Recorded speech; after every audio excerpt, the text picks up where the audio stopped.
Bago naging international comics artist si Ernesto, na mas nakilala bilang Ernie Chan sa comics, ay naging illustrator o dibuhistang Pinoy muna siya sa local Filipino comics. Isinilang siya noong July 27, 1940 pero dahil sa typographical error, Ernie Chua ang naipangalan sa kanya although it has been corrected and made it into Chan. Pumalaot sa pagdidibuho sa comics si Ernie Chan o Ernie de Chan noong early 1960s at mga short stories muna ang kanyang iginuguhit. Naging contributor siya sa GMS Mapalad Publication, Graphic Arts Service, PKI Publication at iba pa. Ilan sa mga kwentong iginuhit niya ay ang Ibigin Mo Ako na sinulat ni Mauro Velasco Kabuhat, huwad ni Eduardo Guerrero, Pag-ibig sa Unang Halik ni Roberto Hasal at Bagyo ni Ray T. Maniebo. Nakatandem niya si LP Calixto sa kwentong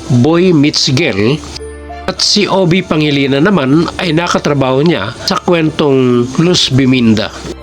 Nang mabigyan si Ernie Chan ng break makaguhit ng nobela, nakatanim niya si Mars Ravelo sa mga nobelang Magic Makinilya,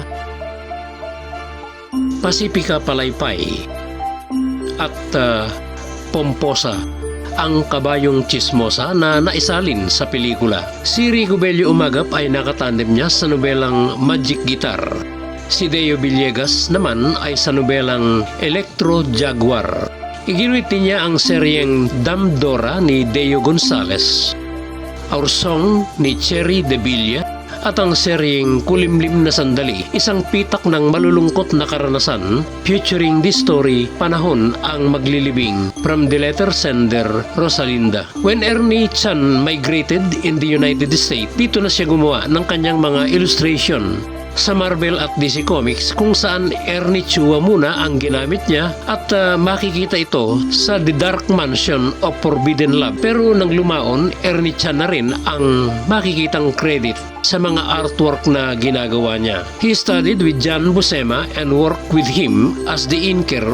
Noong 1974, regular na si Ernie Chan na ang gumuguhit sa Marvel Comics, particularly sa Conan the Barbarian at maraming Conan series silang pinagsamahan ni John Buscema, gaya ng The Savage Sword of Conan. Narito ang ilan pa sa mga comics title ng Marvel na gumawa ng kanyang obra si Ernie Chan.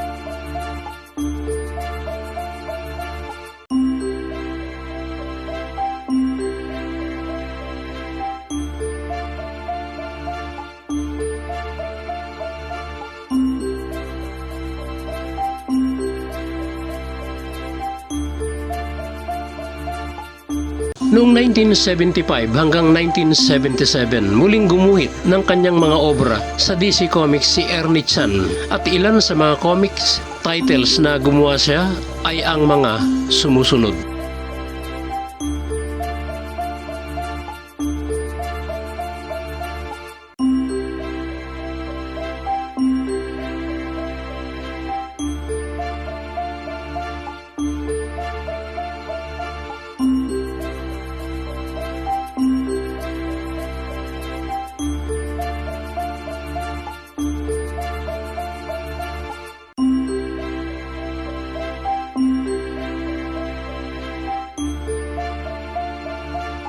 Narito ang ilan sa compilation ng kanyang mga naiguhit na obra sa DC at Marvel.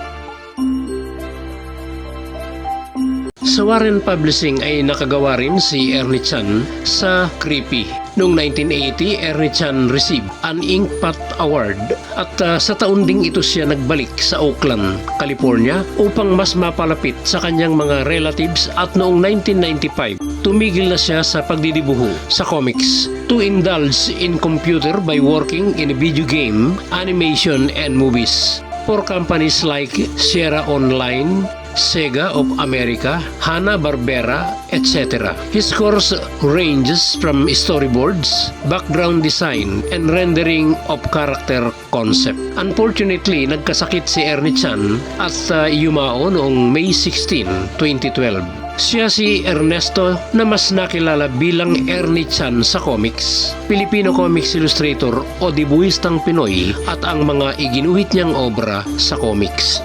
Sa mga interesado sa content ng mga info video na ibinabahagi ko dito tungkol sa comics at saka sa mga personalidad na naging bahagi ng comics noon, huwag lamang po sana ninyong kalilimutang i-click na rin ang subscribe at bell button na nasa ibaba upang sa ganoon lagi kayong mauna sa mga update na ginagawa ko sa aming Comics Page TV.